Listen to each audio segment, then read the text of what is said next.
Okay, select input 4. That's the main switch for user to switch between different input fields. Okay, so the drop-down box, the dimension, config, and setting. Okay, I'll talk about this one by one. So first one, dimension.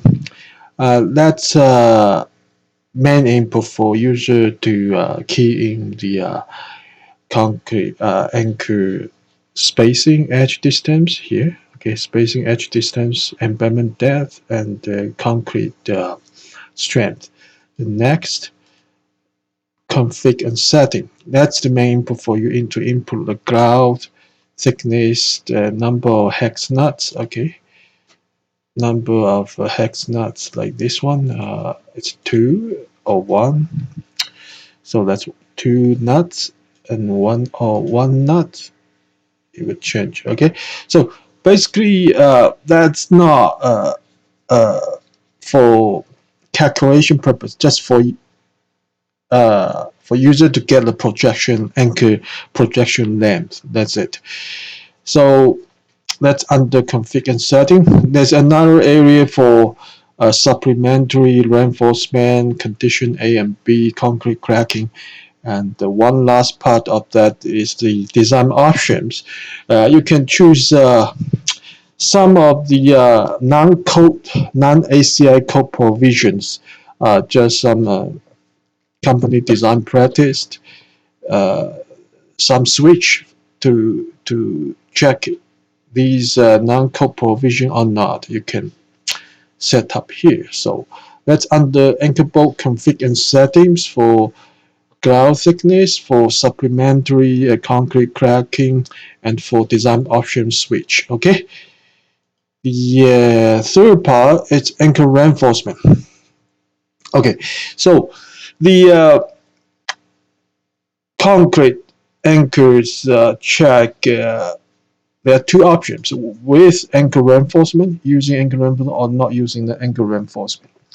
So that's this switch. Okay, so many if you don't use the anchor reinforcement, if your anchor load is high, it's difficult to pass. So there's many times you have to choose using anchor reinforcement.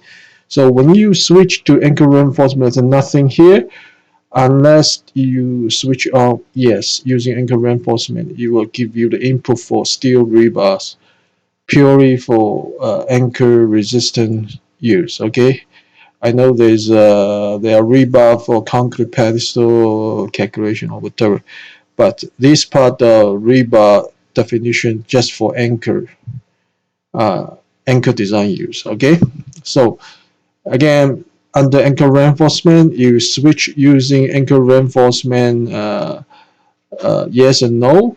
Okay, this part will show up. The next, seismic. Okay, so that's for seismic input. You can click on this link for all these details. Okay, it depends on the code you choose. That's ACI code. If you are using Canadian code, I believe it will go to ACI 23.3. All right.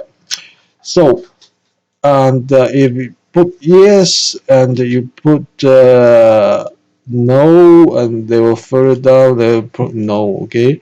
So these are seismic options, and tell no to switch off. The next is base plate.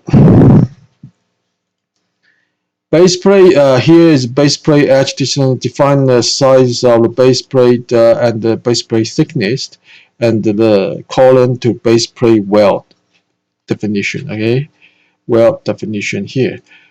Okay, the next is shear key. Okay, again, there's nothing show up unless you check on provide shear key.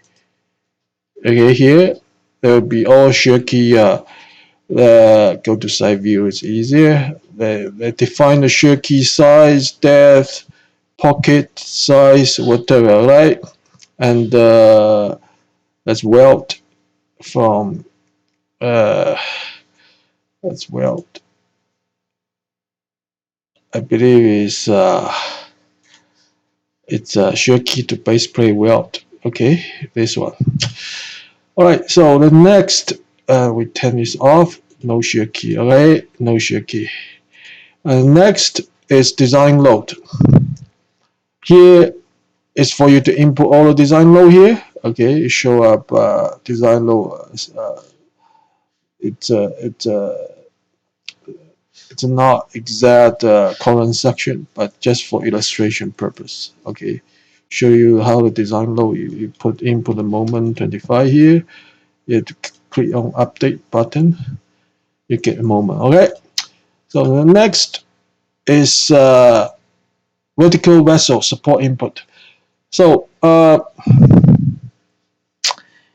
most user, if you are not oil and gas, you probably would never use these design input options. But if you are on oil and gas, petrochemical industry design, we provide the options for you to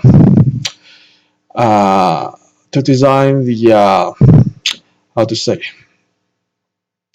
We provide you option to design the vertical vessel. Okay, like this one. The back support and skirt support. So choose this one only you want to design that vertical vessels. And to continue that, because here is vessel support type, you have to choose either skirt support to get this one or leg support. Okay, so after once you choose this one, you will go for vertical vessel design mode. You choose you have to, because when you enter it, it's not vertical vessel case. You have to choose either skirt support or leg support. So that go to vertical vessel design mode. When you finish that, you want to go to normal anchorage design, not vertical vessel case. You have to choose not vertical vessel case to exit the vertical vessel design mode. Okay, otherwise you always stuck in the vertical vessel mode. You won't get normal interface. Okay, so you have to again, once you finish vertical vessel design, you have to choose not vertical vessel case to exit that design mode to go back to the normal concrete anchor design mode. All right, so and that's it.